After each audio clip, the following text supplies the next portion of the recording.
Chase's betrayal. A marriage on the brink as passion reignites with Willow. The detective's dangerous mission. Detective Harrison Chase Quartermaine had one goal that consumed his every waking moment, proving that Willow Tate was innocent of shooting Drew Kane. The case had dominated his thoughts ever since the fateful shooting that left Drew fighting for his life. Chase was relentless in his pursuit, digging deeper into evidence, questioning witnesses, and meticulously unraveling what he believed was a carefully constructed frame-up orchestrated by Michael Corinthos.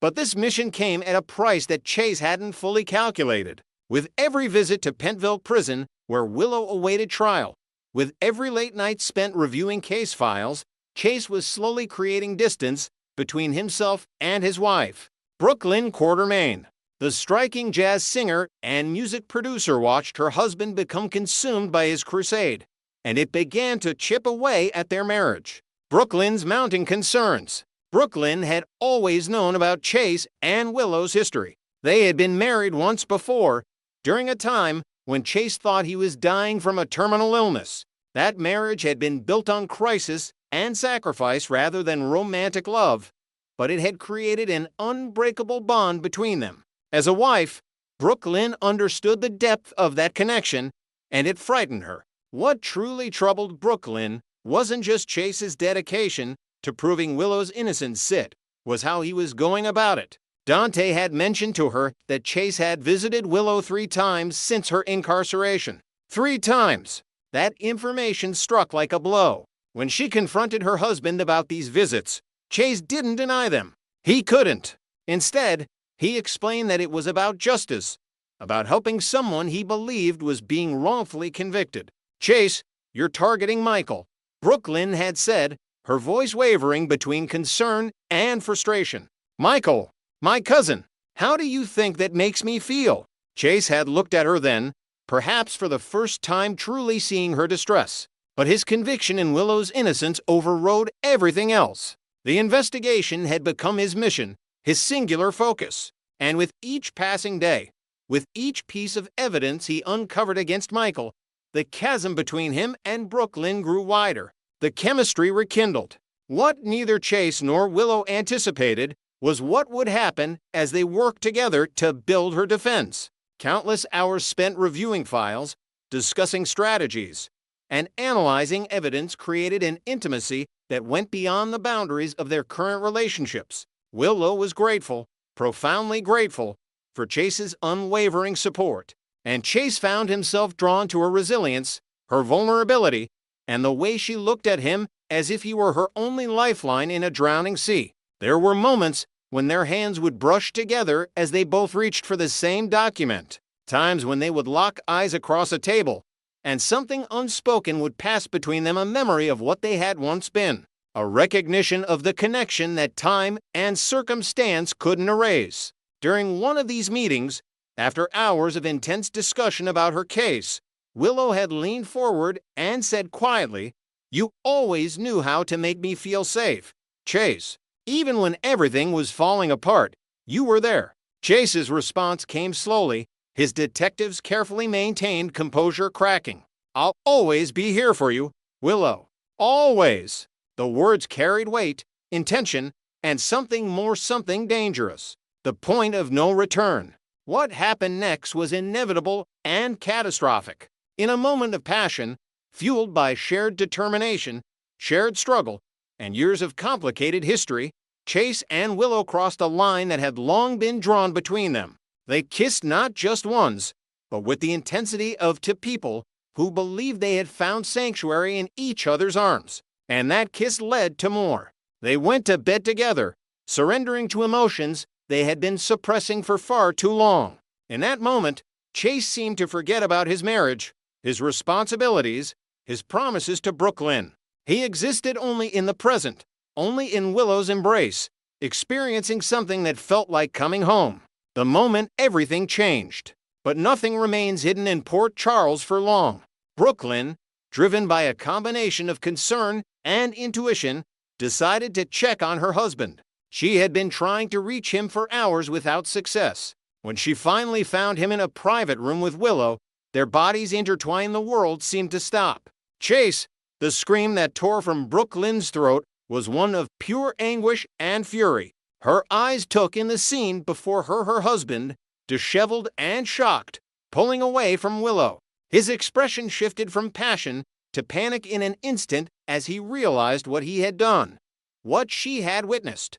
"Brook, it's not what you think," Chase stammered, scrambling to find words that could possibly explain the unexplainable. "It's exactly what I think," Brook Lynn said, her voice cold and sharp as a blade.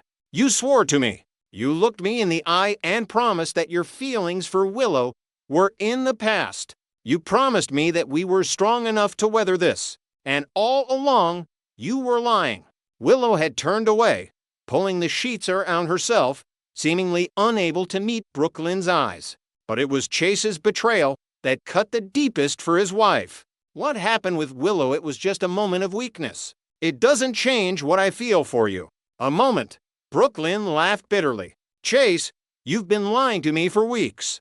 Those visits to prison, the late nights, the way you talk about her, it wasn't a moment of weakness. It was a betrayal, pure and simple." She paused, her eyes glassy with unshed tears.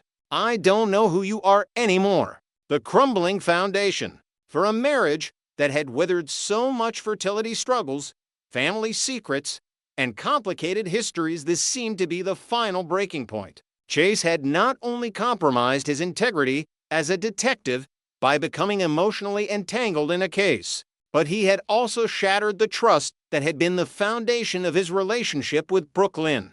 The question now wasn't whether Chase and Willow would get together. They had already crossed that threshold.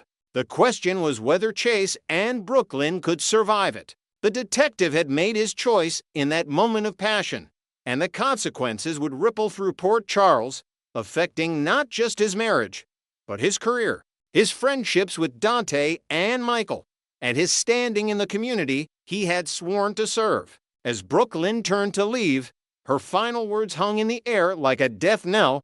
"I can't do this anymore. I thought you were different from every other man who has let me down, but you're just like all the rest. I want a divorce." In choosing Willow, Chase had lost his marriage, and as is often the case in Port Charles, that loss would only be the beginning of the consequences he would have to face. Next, we will learn about the harrowing crisis engulfing the Quartermaine dynasty as Ned Quartermaine battles for his very survival in the sterile halls of General Hospital. The once mighty Quartermaine estate, usually buzzing with scheming boardroom battles and lavish soirees, now stands shrouded in a tense hush. Its influential members gathered like shadows in the waiting room, their faces etched with raw fear and unspoken prayers. Whispers of cardiac alarms and surgical teams rushing through corridors paint a vivid picture of chaos, where every tick of the clock amplifies the dread that one of their pillars might crumble forever, reshaping alliances and legacies in an instant. Yet, amid this family-wide storm, it's Brook Lynn Quartermaine who bears the deepest emotional scars, her poised exterior cracking under the weight of uncertainty about her father's fate. As monitors beep ominously and doctors deliver cryptic updates, Brook Lynn's world narrows to the edge of her seat, her mind replaying cherished memories of Ned's gruff guidance through her own turbulent career in music and corporate intrigue, now overshadowed by the terrifying possibility of goodbye.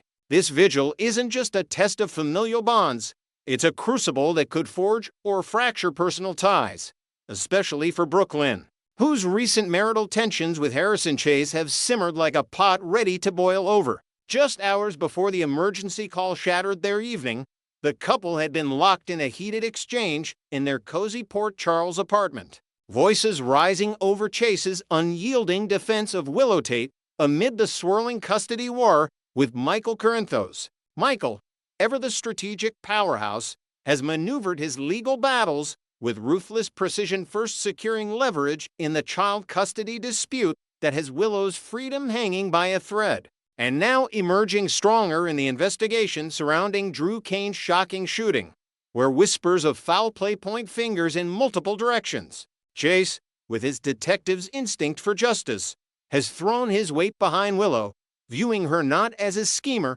but as a victim caught in Michael's web of ambition. His growing frustration with his former friend manifests in late-night stakeouts and impassioned arguments, each one chipping away at the camaraderie they once shared during high-stakes cases in the PCPD.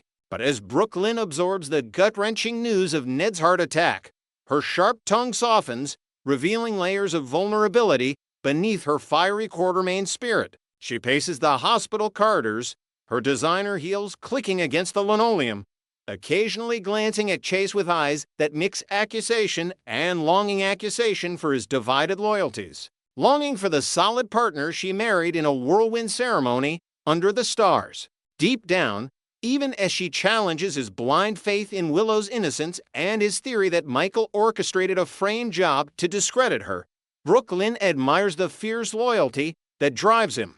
It's the same unshakable devotion that once swept her off her feet during their courtship, filled with stolen kisses in hidden garden nooks and promises whispered over candlelit dinners. In this moment of crisis, as she clutches a lukewarm coffee from the vending machine, she begins to see his support for Willow not as a betrayal, but as an extension of the moral compass that makes him her anchor. If Chase remains steadfast at her side, holding her hand through the endless waits, fetching blankets during chilly overnights, and silencing his phone to focus solely on her, they could emerge from this ordeal with a renewed spark, the kind that turns marital rifts into unbreakable steel. However, should his attention wander back to Willow's unfolding drama, perhaps drawn by a late-night call from the bail hearing or a tip on the Kane case, it risks igniting fresh suspicions, turning their fragile reconciliation into a battlefield of jealousy and doubt. Enter Olivia Quartermaine, the vivacious matriarch whose no-nonsense wisdom has steered the family through countless tempests, from corporate takeovers to illicit affairs. As Ned's devoted wife, Olivia hovers nearby, her usual vibrant energy tempered by worry lines that crease her forehead. Yet her sharp eyes miss nothing, not the way Brook Lynn's gaze lingers on Chase with a mix of hope and hesitation, nor the subtle shifts in body language that betray unspoken resentments. In a quiet corner of the waiting room, away from the prying ears of Lois Chirullo or Tracy's judgmental stares, Olivia pulls Brook Lynn aside for a heart-to-heart, her Italian accent thick with emotion as she shares stories of her own marital storms with Ned. She recounts the early days of their union, when Ned's wandering eye led to scandals involving models and business rivals. Yet Olivia's unyielding love and forgiveness pulled them back from the brink time and again. This intimate revelation could reframe Brook Lynn's view of Chase, transforming her current frustrations into empathy. After all, if Olivia weathered Ned's indiscretions publicized in tabloids and whispered at galas without letting bitterness consume her, perhaps Brook Lynn can extend the same grace to Chase's well-intentioned distractions. Olivia's insights might even delve into psychological nuances, suggesting that Chase's protectiveness toward Willow stems from a deeper need to atone for past police failures, much like Ned's flaws arose from the pressures of Quartermaine expectations. Far from painting Chase as a villain, this perspective could illuminate him as a man of integrity, whose actions, though misguided in Brook Lynn's eyes, echo the resilient spirit that defines their shared circle. Yet, lurking in the shadows of this family drama is Willow Tate, the enigmatic figure whose recent release on bail courtesy of Alexis Davis's masterful legal maneuvering has set her free to navigate Port Charles's treacherous social waters once more. Alexis, with her silver tongue and courtroom savvy honed from years defending the elite, pulled strings that not only secured Willow's temporary liberty, but also bought time to unravel the tangled threads of the custody case and the Kane shooting mystery. Now out from behind bars, Willow wastes no time repaying Chase for his unwavering advocacy. He's been her unofficial guardian, showing up at the station with case files in hand and words of encouragement that cut through the isolation of her cell. Their jailhouse visits were charged with an undercurrent of intimacy, Willow's soft smiles and lingering touches as he passed her a care package of books and snacks, moments that even drew raised eyebrows from the guards. For Chase, it's pure altruism, a way to honor his badge by aiding an outsider against the system's biases, surpassing even Drew Kane's more reserved support amid his own recovery from the shooting. But Willow, scarred by a lifetime of abandonment and fleeting romances from her ill-fated ties to Wiley's adoption saga to her clashes with Nina Reeves, interprets this kindness through a romantic lens, her gratitude blooming into something perilously close to affection. As she steps into the sunlight outside the courthouse, vowing to make it up to him, one can't help but wonder if a casual coffee meetup or a shared strategy session over the custody files could blur those lines further, especially with Brook Lynn's emotions raw from the hospital siege. This potential entanglement threatens to upend the delicate peace Brook Lynn is forging with Chase, arriving at the worst possible moment when her father's bypass surgery looms like a dark cloud. Picture the scene: surgeons in scrubs navigating Ned's fragile arteries under harsh operating lights, while Brook Lynn, isolated in her grief, spots Chase and Willow huddled in animated conversation in the hospital lobby, perhaps discussing evidence that could exonerate Willow or expose Michael's role in Drew's attack. Such a sighting could shatter her budding trust, evoking a visceral pang of exclusion as she questions whether her husband's chivalrous heart has room for her amid the chaos. Inventive twists might emerge here, like Willow unknowingly revealing a clue about Ned's condition through her medical connections from past stints at the clinic, forcing an awkward alliance that tests Brook Lynn's limits. Or perhaps Chase's distraction leads to a missed family update, leaving Brook Lynn to face a critical doctor's report alone, amplifying her sense of abandonment. The analysis of this dynamic reveals deeper themes of loyalty in crisis. Willow's pot stirring isn't malicious, but a byproduct of her survival instincts. Yet it collides disastrously with Brook Lynn's need for undivided support, potentially escalating into confrontations that echo classic Quartermaine feuds. At the core of Brook Lynn's turmoil lies Ned Quartermaine himself, a titan whose storied past is far from spotless, riddled with extramarital dalliances and power plays that have left scars on those he loves. As she sits vigil, flashbacks assault her Ned's infamous affair with Alexis during his marriage to Lois, splashed across headlines and fracturing the family for years, or his ruthless ELQ maneuvers that prioritized boardroom victories over personal vows. These memories bubble up unbidden, prompting Brook Lynn to scrutinize her own union through a lens of inherited patterns. Is Chase's fixation on Willow merely a modern echo of Ned's distractions, or something more insidious? Olivia's marriage, a roller coaster of reconciliations from steamy makeups in the Quartermaine boathouse to public spats at the Metro Court, stands as both cautionary tale and beacon. It proves that enduring love can triumph over betrayal, with Olivia's fiery passion acting as the glue that holds Ned accountable, even as he flirts with temptation. For Brook Lynn, this could inspire a profound realization. Her father's brush with death underscores life's brevity, urging her to fight for Chase rather than flee at the first sign of trouble. Yet, the sting of feeling secondary watching Chase prioritize Willow's bail woes over Ned's surgery prep might propel her toward retaliation, perhaps confiding in Michael to stir the pot in return, or seeking solace in old flames like Dante Falconeri. Ultimately, the question echoing through the hospital's fluorescent-lit halls is who truly needs Chase's steadfast presence in this hour of reckoning. Brook Lynn, with her Quartermaine resilience forged in the fires of deception and drama, grapples with the fragility of it all, Ned's life teetering on the surgeon's knife, serving as a stark reminder that tomorrow isn't guaranteed. The family's collective strength, from Monica's quiet medical oversight to Jason's shadowy offers of protection, could rally her, weaving a tapestry of support that reinforces marital vows. In analyzing the emotional undercurrents, one sees how Ned's ordeal catalyzes introspection. Brook Lynn might cling tighter to Chase, viewing his Willow crusade as a fleeting detour rather than a deal-breaker, especially if a post-surgery miracle reaffirms the Quartermaine unbreakable spirit. But if doubts fester fueled by stolen glances or untimely interruptions, their union could fracture, sending ripples through Port Charles that entwine custody battles, shooting inquiries, and heart-wrenching revelations. As the bypass concludes and the family awaits the verdict, Lynn's choice will define not just her marriage, but the enduring legacy of loyalty amid life's most precarious turns. Next, we will learn about the intense fallout from Rocco's bold sacrifice and the whirlwind of family tensions gripping Port Charles this week. The week ahead on General Hospital promises a storm of emotional reckonings and unexpected alliances following the chaos that has enveloped the Port Charles Police Department (PCPD). After a grueling stretch of investigations and betrayals, the ripple effects of Rocco's daring actions continue to unfold, forcing characters to confront their deepest loyalties. Sonny Corinthos, ever the strategic powerhouse, pulls Michael Corinthos aside in a tense confrontation, emphasizing the devastating family fractures that could erupt if Michael's relentless pursuit of vengeance against Willow Tate escalates any further.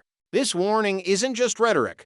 Sonny paints a vivid picture of shattered relationships and lost trust, drawing from his own history of familial wars to underscore the high personal cost. Meanwhile, Detective Harrison Chase makes a clandestine visit to Willow inside the stark confines of Pentonville Penitentiary, where he unveils a meticulously crafted strategy aimed at clearing her name once and for all. Chase's plan hinges on gathering irrefutable evidence against Michael, potentially exposing hidden manipulations that have kept Willow behind bars. And he shares whispered details of surveillance tactics and witness testimonies that could turn the tide in her favor.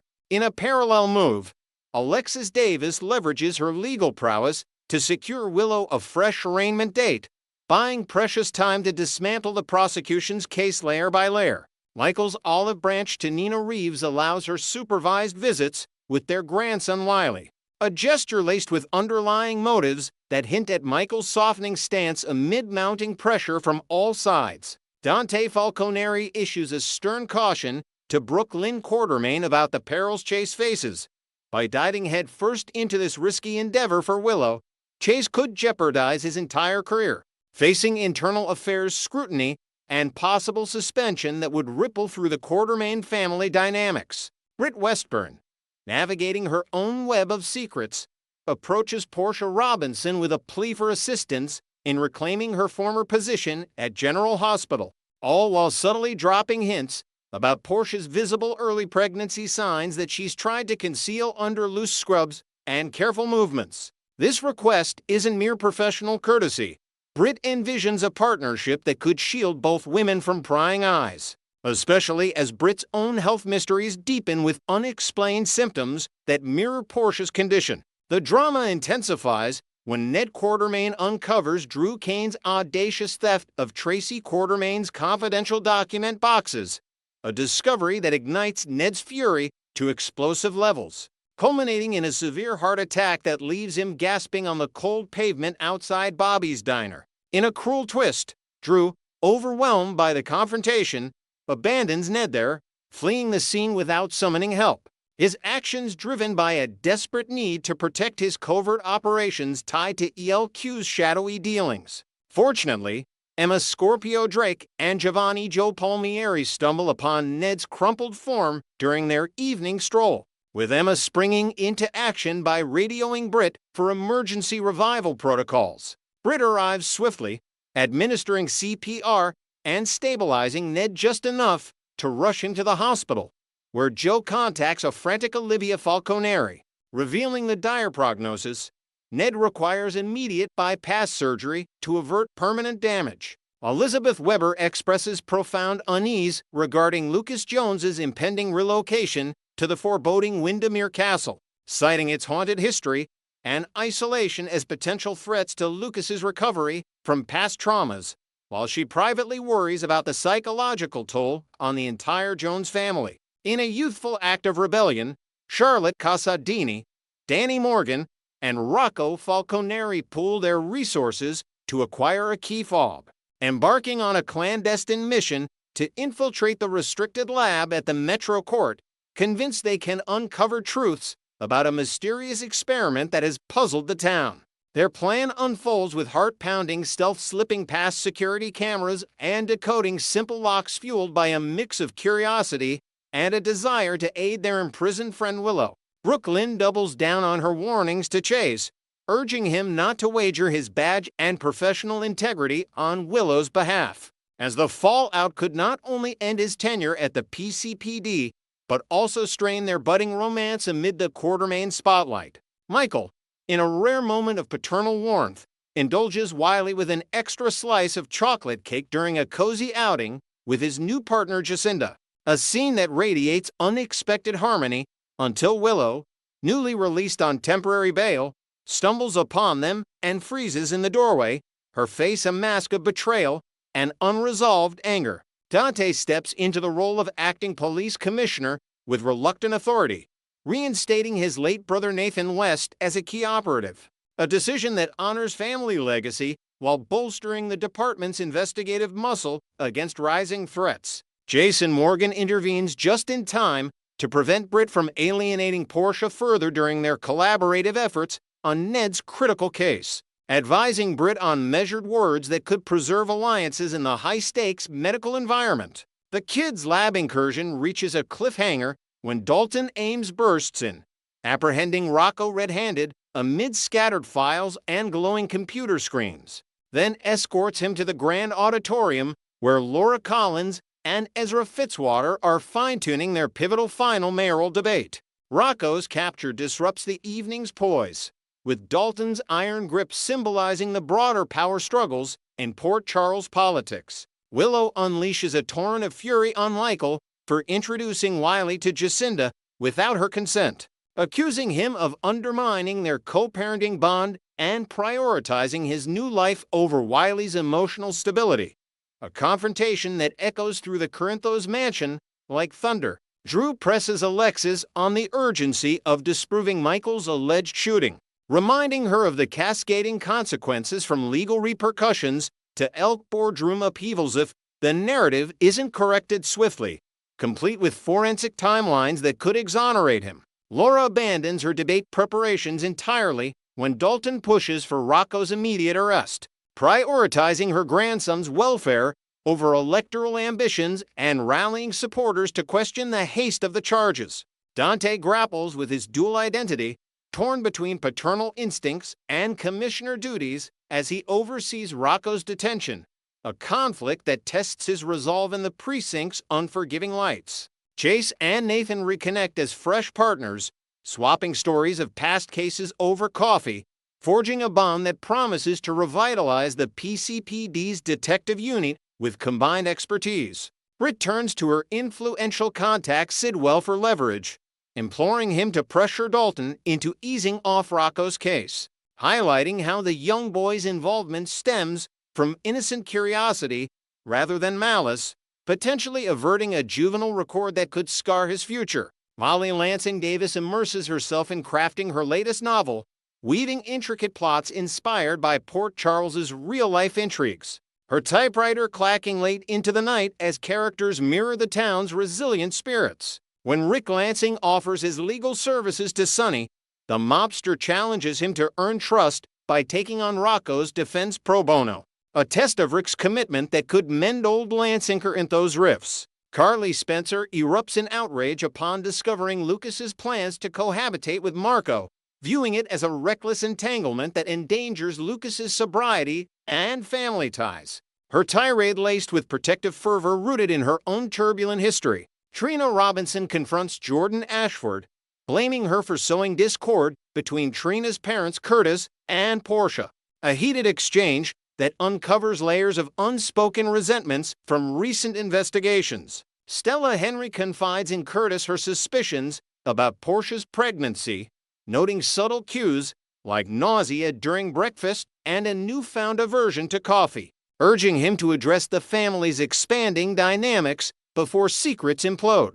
Assistant District Attorney Laura Turner's initial plea bargain for Rocco offers a lenient path community service in exchange for a guilty plea to trespassing, but Dalton's fabricated account of lab destruction sways the proceedings, compelling Turner to withdraw the deal and escalate charges to felony vandalism. This leads to Rocco's dramatic removal in handcuffs to juvenile detention pending his bail hearing, a spectacle that draws gasps from onlookers and amplifies calls for justice reform in Port Charles. Both Laura and Sonny, drawing from their seasoned instincts, detect glaring inconsistencies. In Dalton's testimony, the timeline doesn't align with security footage, and his motives seem tied to corporate cover-ups, vowing to unearth the truth through private inquiries that could expose a larger conspiracy. As the week closes, these intertwined threads of sacrifice, deception, and redemption weave a tapestry of suspense, leaving fans on the edge of their seats for the revelations ahead in Port Charles.